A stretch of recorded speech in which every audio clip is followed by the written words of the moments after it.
feel and exist in each other's presence. Right? Good evening and welcome in. And I hope you got some questions tonight because, look, let's be honest, we might need them. Gabe DeArmond, Jarod Hamilton here with you to start this week's State of the Tigers. Drew King is going to join us in a little bit. Been a little sporadic here over the last few weeks because, like, Jarod, I learned a long time ago not to wish away my off season and my downtime.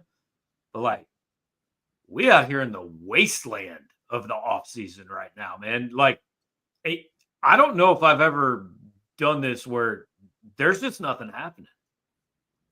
Yeah, we were just talking beforehand. There is most of the core of the team is left, went to the NFL, went graduated college, all that stuff. So those storylines that kind of trickle over year to year, that's gone. The transfer portal. Some guys are here for 1 year. Some guys are here for a few months. Then they leave. And then even when we do have the transfer portal, it's usually that week or whatever it's dedicated to, like the spring portal or right when it happens in December when there's still a lot of meat on the bone from the season and stuff like that. But yeah, and I'm not saying I wish anybody to get in trouble, but they don't get in trouble. You don't hear nothing. I say all the time, look, if you're not hearing anything at this time of year, that's probably good for your team. That means nobody's getting arrested. Right now, the football team is apparently down in Jamaica on some community service trip. You should have got embedded on that, man. You missed the boat there. Yeah, I'll spin the block. When they come back around, I'll bother them. I'll bother them and ask about it. All right, so no free trips to Jamaica this offseason. Do want to remind you before we get too much into this that we're brought to you by our buddy James Carlton at State Farm Insurance in Webster Groves. We ask you to get in touch with James for all your insurance needs. Just talk a little bit of Mizzou sports. He's going to donate a little bit of money to Mizzou's NIL efforts, at least for the next few weeks, till we figure out what's going on exactly with that. Yet another thing that was supposed to happen already in the college football offseason that hasn't. But get in touch with James, carltoninsurance.net, 314-961-4800. Tell him you heard about it on Power Mizzou. He's going to give you a quote, work you the best deal he can, and it will be good for Mizzou as well. Again, want to invite you, comments, questions, anything you've got. We'll have Jarod here for about the first half of the show. Go to Drew King, talk a little basketball in the second half. But let's start with this. This is where we're going to start anyway. So Friday night, I was actually sitting at a showdown in Camdenton, and you text me this tweet that Al Davis has resigned. So, like, first reaction to that news was what on your part? The journalist in me was like, Friday evening into the news cycle, like tucked away. That's what I was thinking. Oh yeah. Let's hide that one. Yeah, I was just like, interesting. Next thought was, okay, well, where is he gonna? Or when I say he, I mean drink. Who's it? Because well past spring ball, those type of things. Because when I sent the tweet to you, obviously it was just Al Davis's. I didn't see Mizzou had, already said David Blackwell, in their quote tweet. So I was kind of just thinking like, Then I got an email. I got the public release or the press release, and I was like, okay, it's like, okay, you lose someone, but most teams, and you put this in your column, I was thinking this, most teams don't have that many defensive line coaches. I didn't know David Blackwell was a defensive tackle coach going into last year. So I was just like, oh, I mean, you go from a surplus to where you're probably most teams are.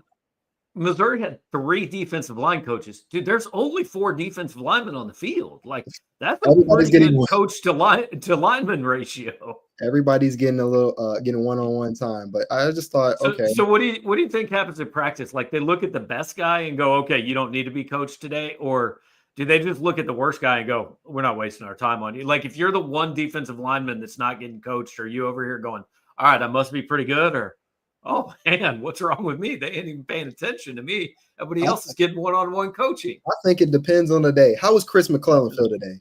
Chris, do we need to give you some load management? And I don't know if they do this. I'm just talking stuff. But Chris, are you practicing? Because if you're practicing, we got to get you right. If you're not practicing, we can take this coach and help develop the young guys. Right. Yeah. So no, now they have two defensive line coaches, which is again a little bit more normal ratio.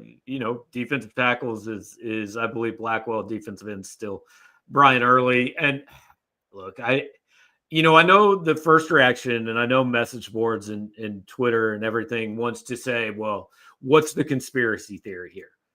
Why would a guy leave in May? And I kind of take the opposite approach. If he is leaving in May, if Eli Drinkwitz said, I accepted his resignation, and like you said, the news came out from Al Davis's tweet. Like, that tells me they allowed him. Like, I'll give them the benefit of the doubt. This is a personal situation.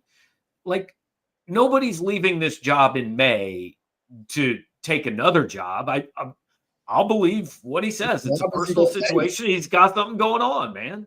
What job is he going to take in May? Also, right. There are no jobs. Yeah. So I don't know. I hope everything's going, all right with, Coach Davis personally, but like you said, if he tweeted it out himself and this wasn't more of like Mizzou football just says David Blackwell, like they could have had a graphic that just put him out there and it was just like he's been promoted and then something onto the side, like, Al Davis. Like if it was something like that, okay, maybe you could listen to that a little bit more. But if they let him make the tweet and then as soon as he tweets, they subtweet it and they thank him and stuff like that, it sounds more of a mutual understanding. Yeah, I agree. Breakfast King is complimenting our fashion. I appreciate that, man. That's maybe the first wardrobe compliment I've ever gotten on this show. So no coordination. I just grabbed the first hoodie I saw. It's freaking cold in my. Somehow, even in the summer, it is cold in my house, man. At night, I got to put on a hoodie. We keep it cold here. I'm glad to hear that. I know there's a lot of people who don't. Do you sleep with a fan? Yeah, we have a ceiling fan, and see our bedroom's upstairs. So like we got to turn. It's got to be cold downstairs for upstairs to feel normal at nighttime. Yeah, I like a little cold situation, fan, AC, the whole thing. So you're doing it right. Don't be one of these people, Gabe, who's sleeping in the 75 degrees or whatever. Oh no, house. No. We had a few summers ago, like our air conditioner quit working. I woke up one morning and it was 81 degrees in our house. Dude, we got a hotel till we had a new air conditioner. It just wasn't going to work. I can't do it, man. I get it. Yep. Yeah. Freeway Jared, appreciate the super chat, man. Even in the off season, always showing up a little bit. I'm a little curious now. Hang on. How does Freeway Jared know that you sleep with a fan? What's going on here? I don't know. He, based off what I just said to you, we got a stalker going on. No. I'm just gonna guess he picked up on it based on the questions. Okay. Listen, I keep my fan. Let's say this is arm's length. I'm gonna try to where this camera is. That's how close the fan is to me. It's on full blast every night. I don't care what the situation is. It's gotta be there. See, we need the fan for the noise too. Like I can't just walk into a quiet room and go to sleep. Yeah. That's not gonna need work. It for the noise. I keep ice water next to me. I need to be able to get cold and chill at any point in the night. So, Freeway Jared, you absolutely right. I keep that fan on. Breakfast King suggesting a Power Mizzou Snuggie. Are you familiar with the Snuggie phenomenon? Do you know what those were? Yeah. Okay. That'd be cool. We should do that. I'd like that. That's when you know that we have too many people subscribing, when I'm blowing the marketing budget on things like a Power Mizzou Snuggie. Yes, and because that is on brand, that means I could wear it to games, right? Hey, look, first game is what? Central Arkansas? I don't care. Wear a Snuggie to cover that game. We're good, man. We're good. All right. So there is one other thing that I wanted to actually talk about that I don't know if it's noteworthy or not, but like, do they got one commitment? Like, they had 3 at the beginning of this week and they lost 2. Like, level of panic from don't care at all to shut the program down is where? Uh, I'm very much closer to don't care, like a 2, 3. I mean, Like out of 10? yeah, like it's still May, and what I've if you guys notice doing the key departures and stuff, departures and additions of other teams, I noticed for teams that are doing well in transfers, it's a little bit less in recruiting. There's a balance. Like Alabama, they're like 12th in the SEC in transfers. Well, that's because they're always got like a top 10 class of recruits. So it balances out. Missouri kind of, to me, time being, they have a good balance, but when you're that close to that playoff, trying to get those transfers, trying to get the experience and the portal guys. So I wouldn't really be tripping. And again, it's May, so plenty of time to get the ball rolling with that stuff. I wouldn't be worried. Yeah, I don't think it's reason for panic. I think it's interesting, and I think a big part of it is like I've been doing this for 22 years, and we just got so used to the way things would go, right? Like, hey, it might start off a little slow, but you're going to get some kids during official visit season, and you're going to end the year with 20 to 25 high school recruits. Well, that's just not true anymore, and it's going to take everybody that's followed this for a long time some time to go, oh, hang on, the way that it was 5 years ago is not the way that it is anymore. Like, I really think what we're seeing is the fallout from the Williams-Nwaneri, Jaylen Brown, Kewan Lacey stuff last year. Like, I think that was, I'm comfortable saying that was about $1 million walking out the door that never really did anything here. And I don't know how honest he would be about it. I'm sure he would not specifically mention those kids by name. But I think Eli Drinkwitz looked at that and said, I'm not going to make that mistake again. I'm not going to pay these kids a bunch of money to show up here and sit on the sidelines and not do anything for my football team. And if that means they get fewer high school recruits, I think he's willing to live with it. It doesn't sound like a bad thing to me, unless you're getting a Luther as far as like you're ready to play now. Because with Will, it was always potential. No matter how high his ranking got, it was always like we see the tools. And so, and obviously but he's not there. Like everybody told us that he's not ready yet. Yes, I was told that. Who was it? It was Elias Williams who came in with them. He was listed as DN at first, and then Jaylen Brown. Yeah, I would say that of the three, if I took like a consensus based off just conversations I had, he's probably third as far as ready to play. That doesn't mean his talent, or that doesn't mean he's going to stink or none of that, but just ready to play today or last year or whatever. He would probably be third. And so, yeah, why spend all this money just so you can say we've got this guy, but there's no, you don't know if he's going to play. And now that I think about it, like Javion Hilson, the 4-star came in this year. I probably heard more about him though so far than I heard about Will and maybe his potential to play. So it's still about finding the right guys, the right talent or whatever. And everybody's different.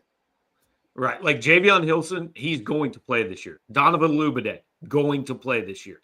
Marquise Davis, going to play this year. So bare minimum, those three. I think Sean Terry plays this year. I think you'll see a few more. But and hopefully you didn't read everything that I wrote in 10 Thoughts this morning and you don't know the answer to this. But in Drinkwitz's first 3 recruiting classes, he signed 61 high school and JUCO kids. Do you know how many of them finished their careers at Missouri? Like, not even play necessarily, just stayed here. Out of 61. I did read it. So you did read it. I did read it, but I feel like the number might be I feel like it's around the 20s, 25. It's 19. 19. Okay, 19. Okay. Yeah. So point being, and his last 2 years, they've been really good. So I don't really care.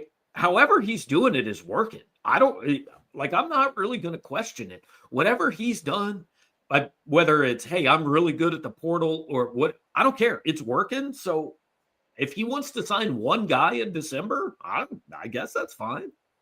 And winning cures everything. If you win here, that doesn't just because you're taking more transfer portal guys, that's not going to stop whoever who wants to come to Missouri from trying to get that offer or commit to the school or whatever. Because everybody at the end of the day wants to play for a winner team they feel like they can, win with and compete with and all that stuff. So if he keeps going, keep stacking up 10 win seasons and stuff like that, I don't think it's going to make that big of a deal. Right. Well, and the thing that I like is, like, if you look at these transfer classes, it's not like he's just bringing in all 1 year guys. I mean, he's, Damon Wilson could theoretically, I don't think he will, but he could theoretically have 2 or 3 years here. Darius Smith, 2 or 3 year guy. The running back, Ahmad Hardy's a true sophomore. He's here at least 2 years. So, like, I think people have this idea that, like, when you bring a transfer in, it's a 1 year investment. And when you get a high school kid, it's a 4 year investment.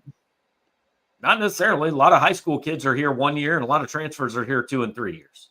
Yeah. And if that's the case, then he's really playing, I think, the right game when you can kind of get that experience, but you still have enough that we could mold you or do whatever we want with you, have you be this piece to whatever the puzzle, is.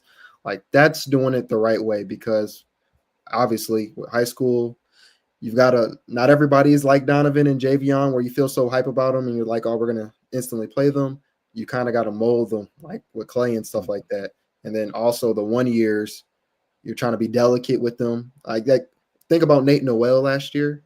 Like, he kind of shot up and stuff like that. But I remember, what was it, maybe like a couple of days into camp, and I feel like they were already doing like kind of the load management stuff. They were already rested. They were already resting him for like certain times like that, because you want to preserve these players as much as you can when they're on the 1 year, basically a 1 year deal type of thing. So I think what you said makes a lot of sense. They're kind of going for the sweet spot.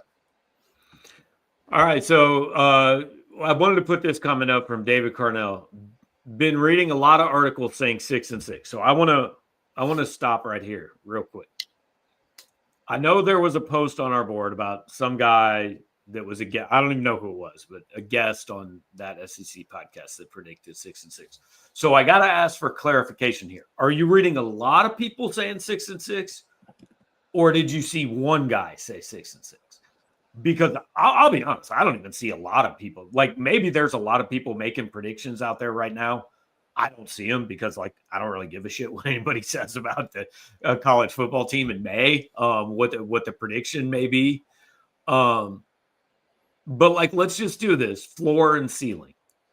Like, let's do ceiling first before we make anybody mad. So the over-under on wins, I believe, in Vegas is 7.5. I think that's fair. If you look at the SEC, nobody's is higher than 9.5. Like, so 7.5, I think, is fair. What's the ceiling? Like, everything goes perfect. All our questions get good answers. The ceiling for this team is what? Because I'm looking at the schedule right now. If everything, you said all the questions get answered, so I presume that includes quarterback. So that's where everything starts. Whoever the quarterback is, he's good. Yeah. 11-1 with the loss. That's where I fall to.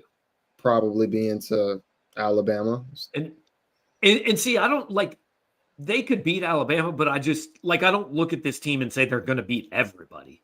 Like, at some point they're losing a game. Even if they beat Alabama, they're losing a game to someone. Yeah. But I'm just saying, for May, if you're going to predict, you just look at the schedule, you'll just be like, probably Alabama. It's what a lot of teams that are not named Georgia and maybe Texas have to do. Is just, okay, Alabama probably. Right. And do I think they're going 11-1? No. I think, like David said, a more realistic ceiling could be 10-2. But if you're talking about absolute best case, okay, let's go 11-1. So you're looking at the schedule. So, like, I know what the floor is in my mind. And so I'm going to let you go first because I'm going to make people mad when I give my floor. Do you want me to just read out the schedule real quick? Yeah, well, I mean, what do you think? You're looking at the schedule. What would you say the floor is? Worst case scenario. Worst case, 5-7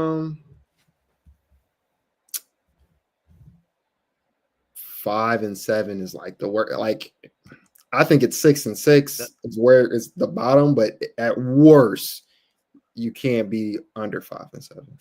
I couldn't find. I'm there.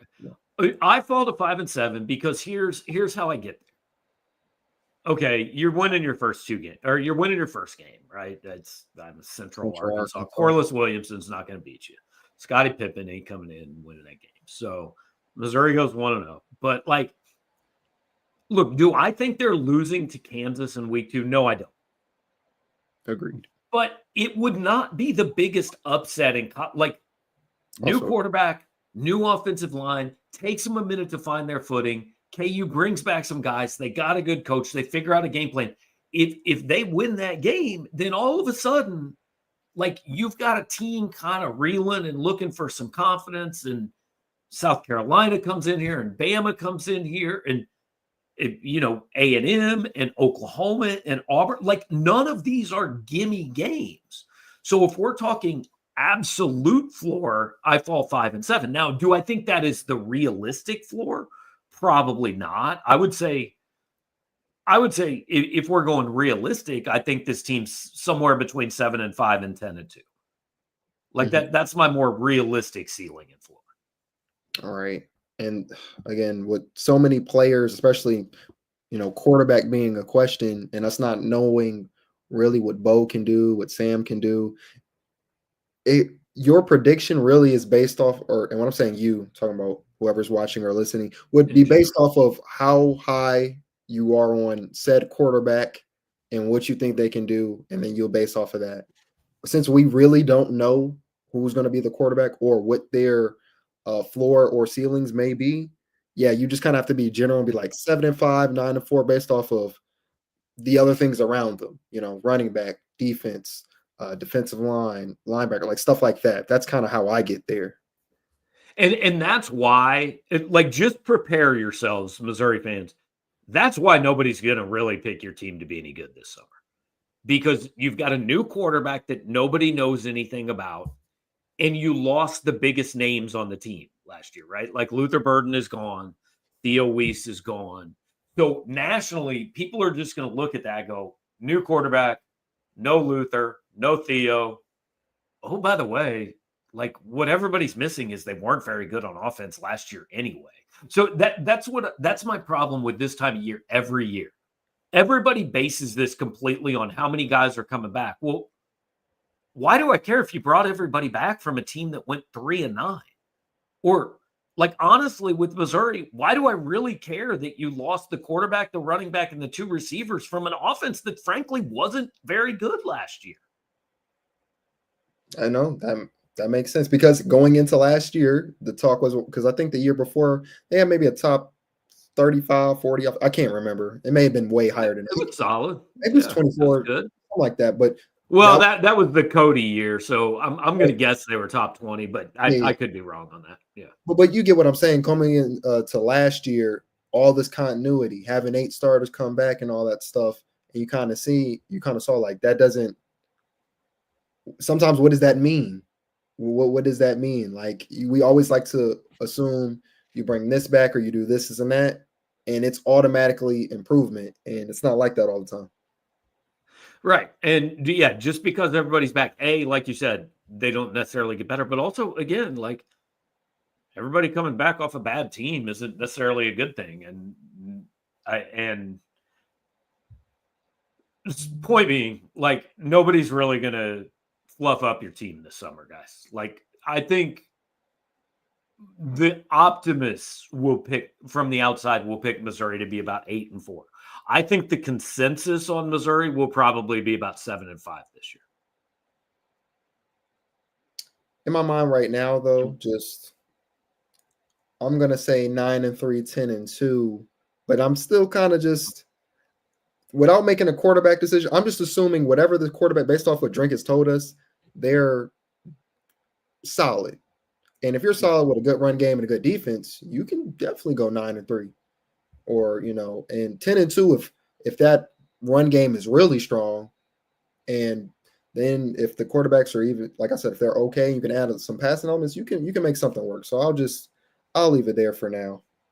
Yeah, if I had to pick today, I would go somewhere between 8-4 and 9-3, just depending on what I feel about. But like I'm just trying to prepare you guys that this summer is not going, and that's okay because like last summer everybody picked Missouri.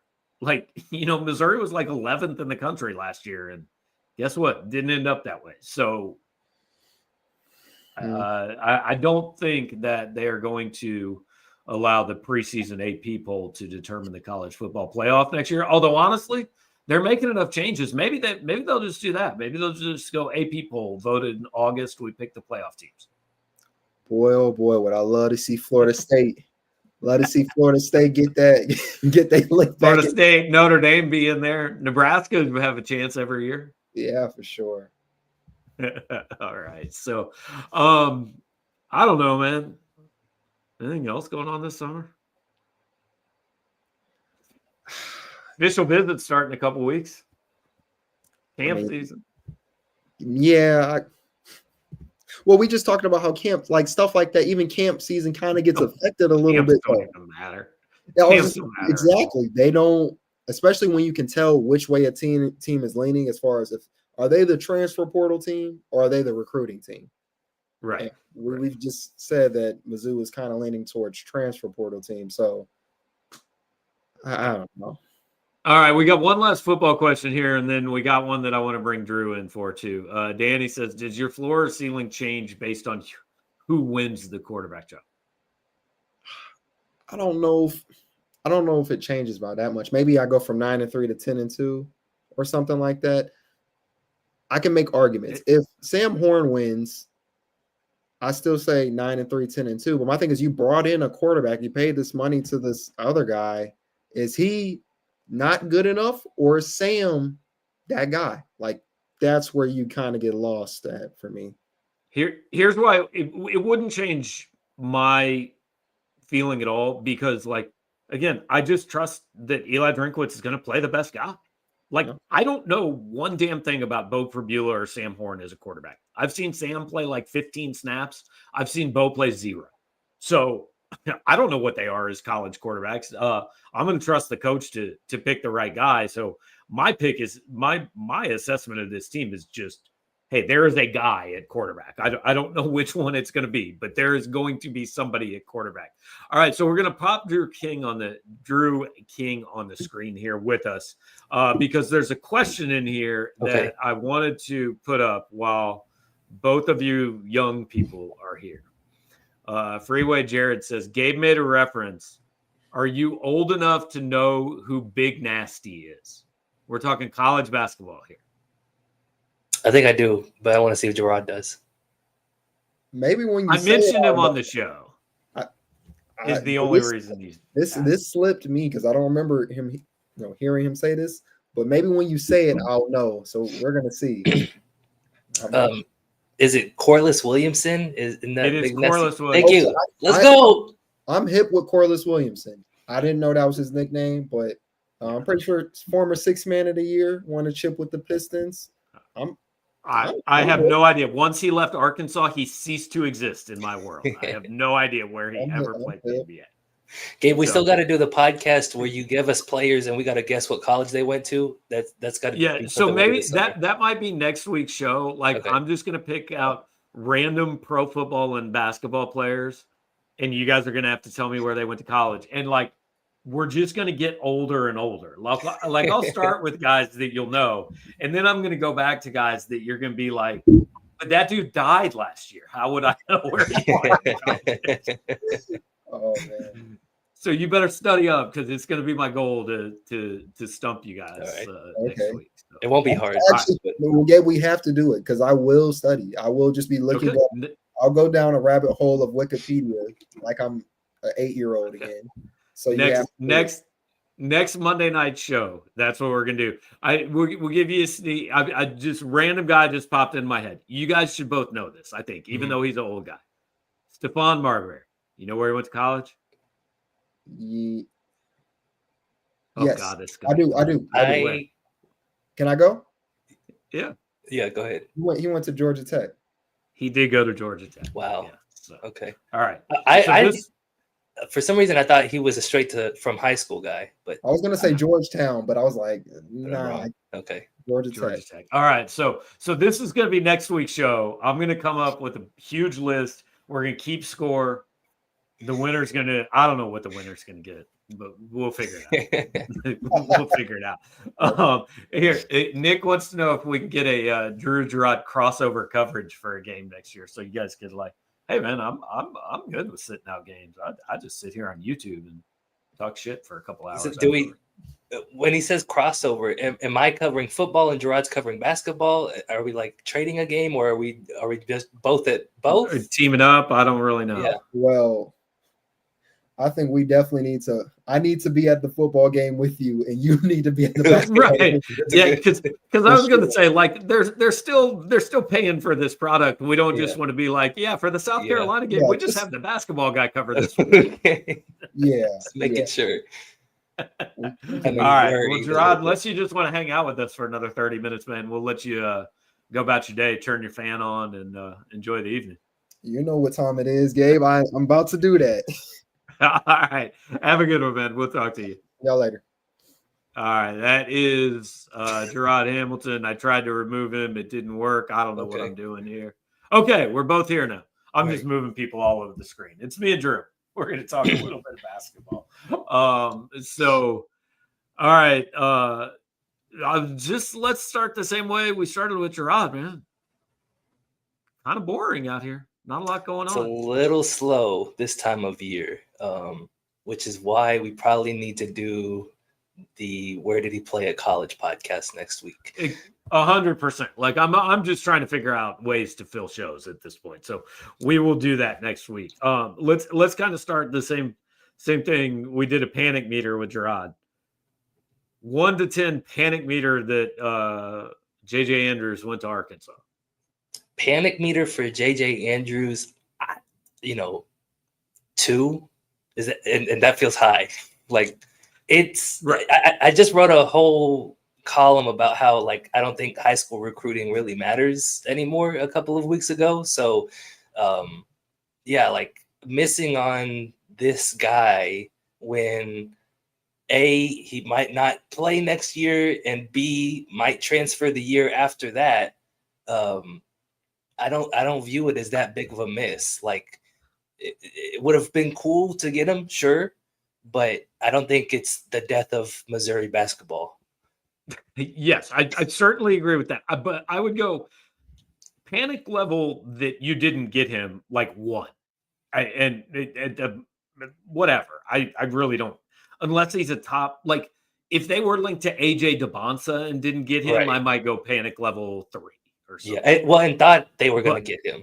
That I think that's kind of the difference. That leads into the only place I do have a little bit more like, even Arkansas people thought, and where I go back and forth, right? Like part of me goes, well, the people we were talking to felt pretty good and they didn't get him, and that's happened before. So what's going on there?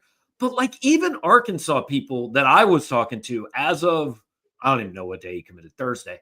As of Thursday morning, even Arkansas people thought he was going to Missouri. So I can't really blame Missouri for that. Yeah. So it reminds me of back when I covered Texas State, Gabe, and an assistant coach was, telling me some kind of off the record stuff. And he said, the streets are saying this. I said, well, how often are the streets correct? And he goes, the streets are never wrong, but they do change their mind.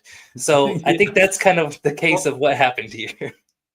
Well, and also like NIL didn't exist on those streets. Right. And that really, it's changed. I can't tell you how many times. I mean, and it's gone in Missouri. People think it never goes in Missouri's favor either. There's a running back last year named Kwan Lacey. Like he was going to Ole Miss. Like literally 45 minutes before the announcement, I was told, yeah, you don't need to pay attention to this one. And then suddenly he committed to Missouri 45 minutes later. So, I mean, maybe it was the family atmosphere. Maybe Eli Drinkwitz is just a super nice guy. Maybe he wanted to go on a trip to Jamaica. But maybe Missouri dropped a bag there in those last 45 minutes, right? And maybe John Calipari did. Like, that's the point. What you know on Tuesday means nothing in recruiting by Wednesday morning. Yeah. Well, and to be fair though, like it does seem to happen not like super often, but it has happened a couple of times with Dennis Gates where like Yeah. we think that they're in the lead for somebody and end up not getting him. So like Jamarian Sharp comes to mind. There's been other like Hayden Shedrick. I don't remember if they were considered like real threats to Caleb get him. Love. Caleb Probably. Love, yeah. Yeah. I probably got him confused there, but yeah. So like I won't say it's a pattern, but it has happened like a handful of times the past 3 years since Dennis Gates has come over. Yeah. So something to watch. Hayden says it doesn't matter because they're getting Tony Bryant. So Bingo. Are they getting Tony Bryant? Good question. Yeah, like I think people are a little out of like he scheduled that official visit, and then Eric Bossy talked to him, and he didn't even really act like he necessarily had a visit scheduled yet. I think people are a little out over there. Shocking, I know that people would overreact to like a 4-star mentioning Missouri. But well, he's a people are 5-star. A little over their skis here. 5-star, whatever. Right. And so I get the excitement about it. And I do think like that's his first visit that's scheduled for the fall. Right. So they are in the mix at least. Right. But what is that really worth? Right. Especially Everything with what I we just read, saw. like everything I read from him after that seemed fairly wide open and non-committal. Yeah.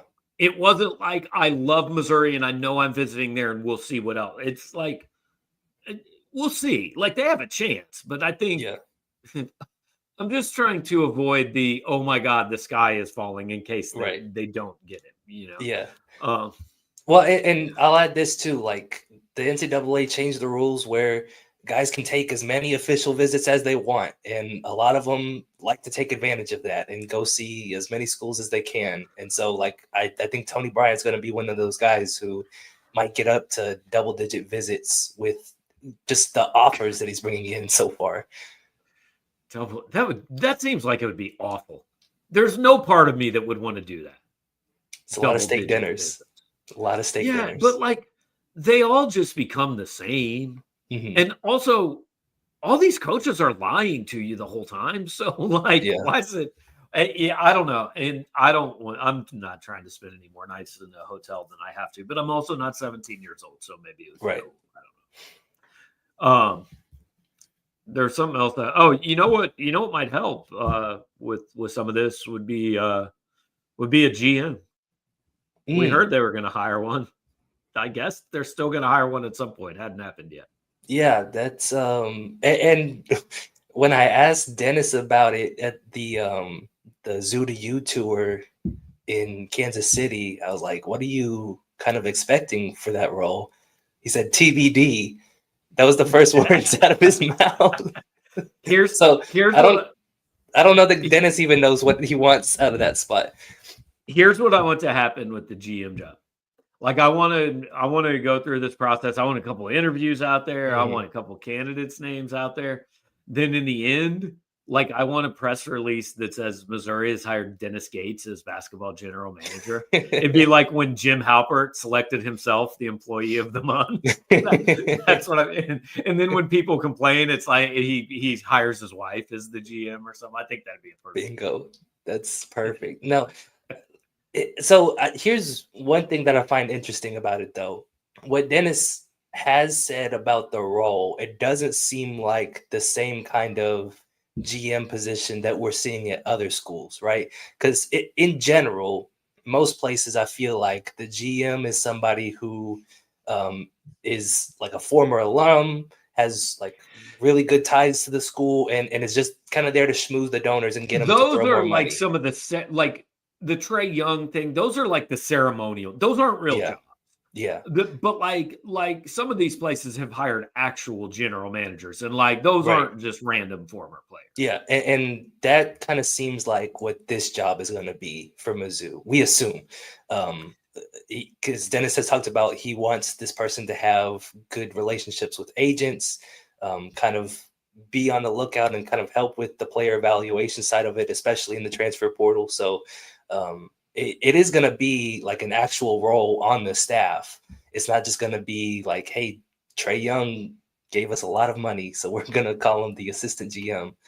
Right. So Trae Young can call a recruit if we need him. Yeah. No, I think that's actually, like you mentioned, the evaluation of the portal. So my impression is the biggest thing about this job is, look, the simple fact of the matter is when these kids hit the portal, a lot of them already know where they're going or already have a list of like 3 or 4 schools, right? It's not, hey, I'm in the portal, I'm open for business, come get me. It's, I'm in the portal, but like, if I haven't already talked to you, I'm not interested in it.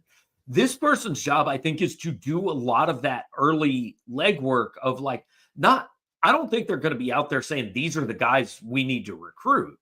But I think they're going to be doing a lot of the, hey, there's rumors this kid's going to go in the portal in 2 months. You interested?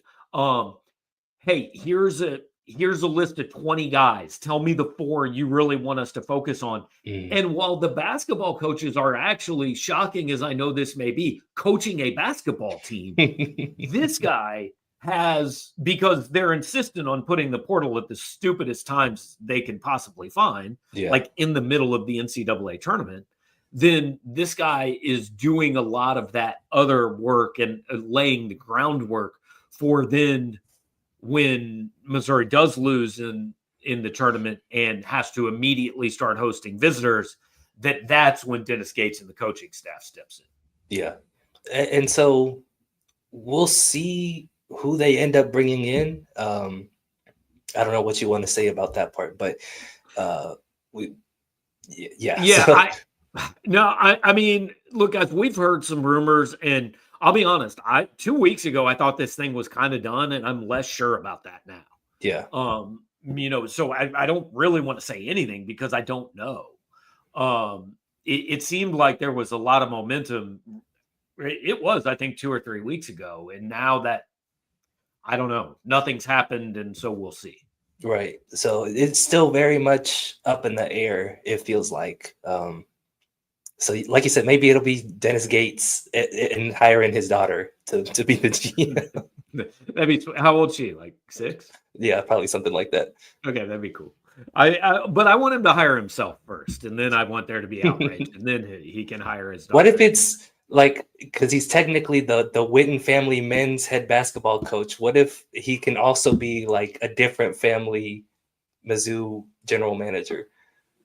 Well, the opening statement of the press conference would take 4 hours. Right. I'm just proud to be the Witten family men's head basketball coach and the Gates family general manager for Mizzou Tiger basketball. Yeah, we can't do it.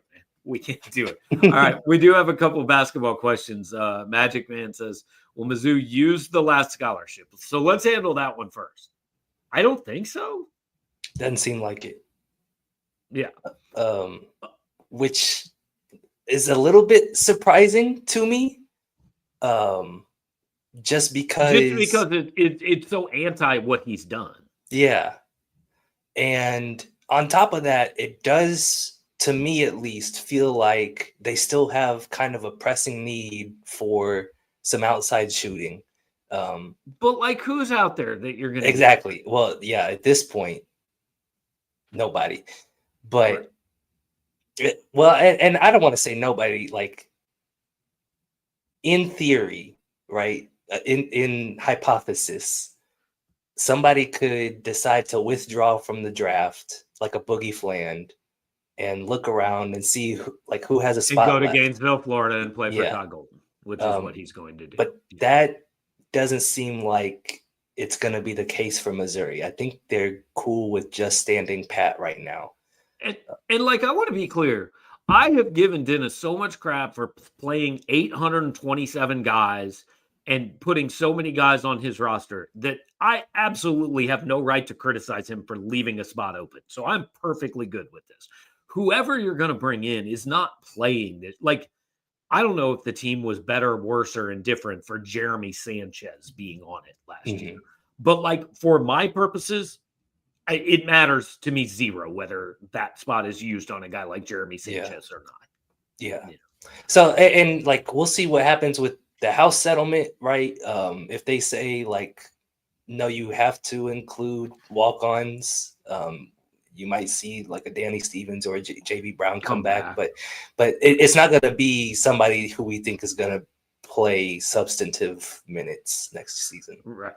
All right, so let's get into this because this has taken on a life of its own since the end of the season.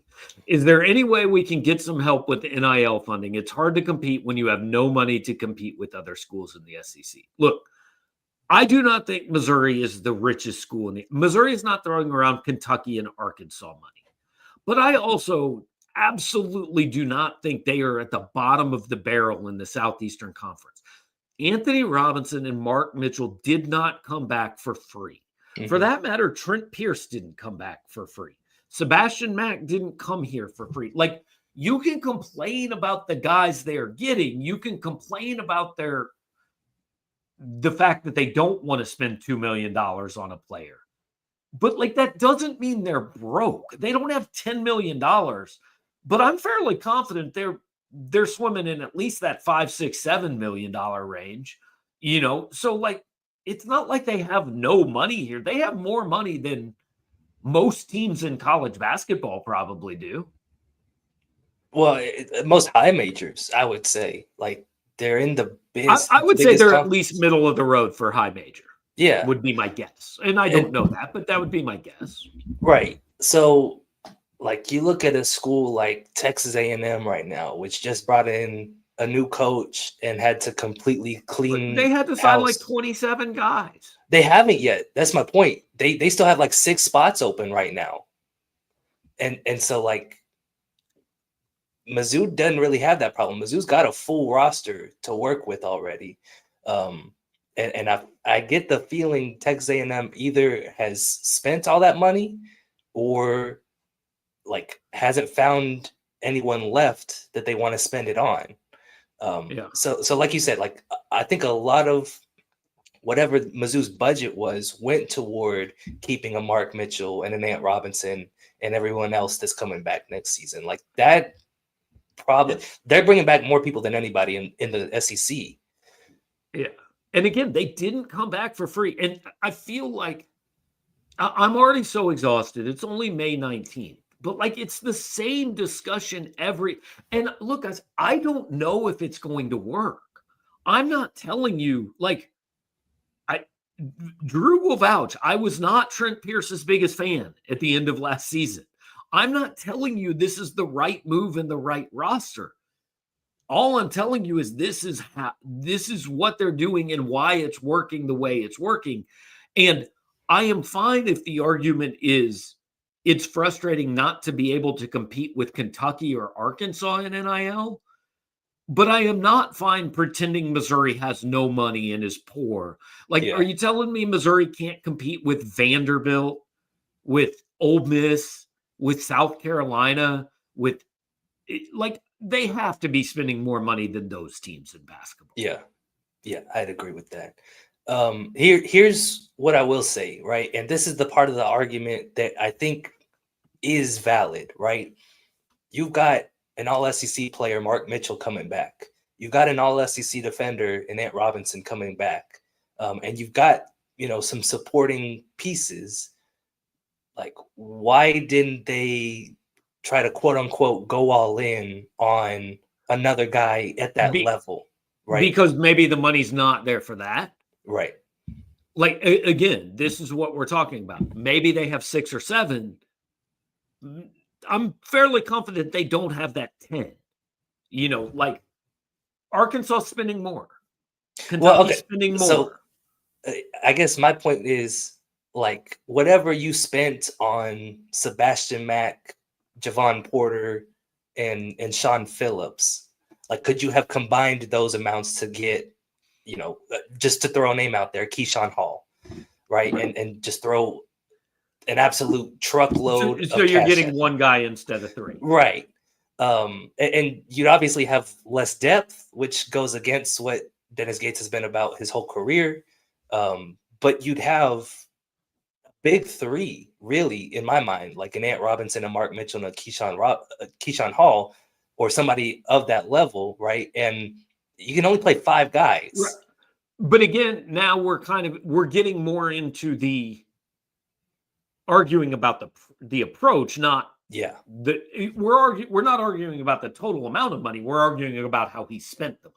Yes. And that's where I go, I don't know, man. That's his job. Like, maybe he'll be wrong. We'll see. Magic Man follows up. Mark Mitchell would have gotten $2+ million, and Ant Robinson would have gotten $1+ million if they would have hit the portal. Sources have said that none of those guys are getting $1 million. I would say sources would disagree on Mark Mitchell not getting $1 million. Yeah, like he's an all SEC defender. Also, if Mark Mitchell could have gotten $2+ million and he's not even getting $1 million and he stayed here, then I need to talk to Mark because Mark made a bad decision. Like, that's just true. Yeah, that's financial malpractice at that point. That's poor mathematics on his part. I mean, like, PJ Haggerty was out there saying, like, I want $3.5 million, and I would say Mark's a more proven player at this level. Like, PJ Haggerty's a good guy, but I agree with his point that I think Missouri is getting Mark Mitchell at a discount. I would be very surprised if that discount is more than $1 million. Yeah. I mean, again, if so, like, Mark needs to fire his agent. I don't know. Yeah, so that's where we're at. We're going to have this argument again, tomorrow and the day after that, and all the way until November 1st next year, November 4th, or whenever they start the season.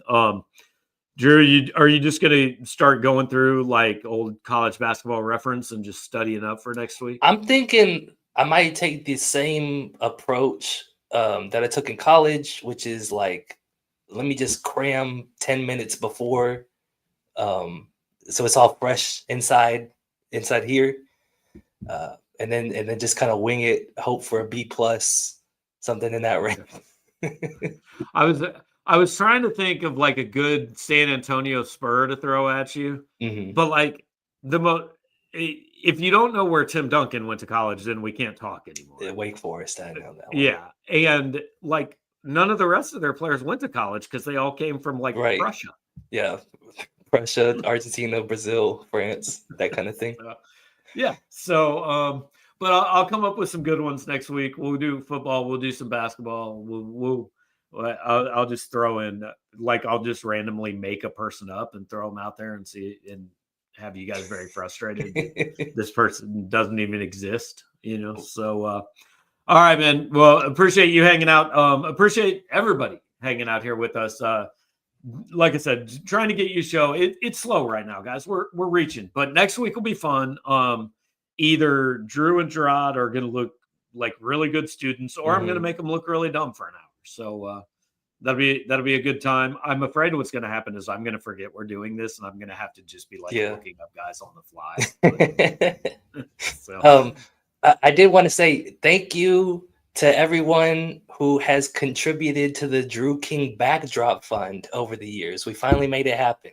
We got the backdrop. Yeah, Drew got the old backdrop. I got the new one, but we did need to.